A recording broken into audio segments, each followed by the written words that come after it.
clearly it's not going to help anybody if we just say it's in the past and move on, because you can see pain and suffering coming out of people sideways. It's the reason why so many people with their parts are running forward to the altar. So let me say this, there's emotional parts inside of us, some of them on the levels of anger, that aren't convinced that Jesus is enough. And that's the reason why they respond to an altar call, and they're going to run forward and say, yeah, this message really spoke to me, because the part of me that is irritated constantly with maybe authoritative misuse or jargon that labels me as rebellious, they have a history, most likely coming from the home front, that has made them mistrusting of yet themselves and then other people. So that part of them is going to respond and say, yeah, I need some help there.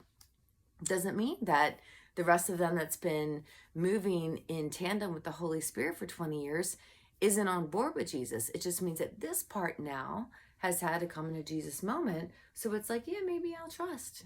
Maybe I'll give this a whirl. And that's what it takes to become an integrated whole person. Wholeness means that you can acknowledge that you're made up of multiple emotions and you have a lot of flux going inside of you, and that there's some conflict. And the polarized viewpoints, if you will, the devil and the angel sitting on the shoulders, yeah, they're duking it out on there.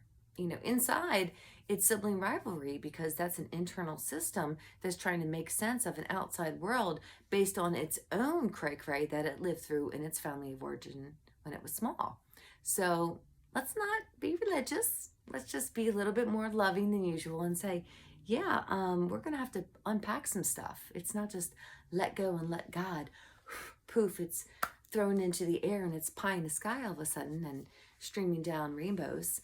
It's going to be, wow, that really caused me some problems. It's tripped me up for 3 decades.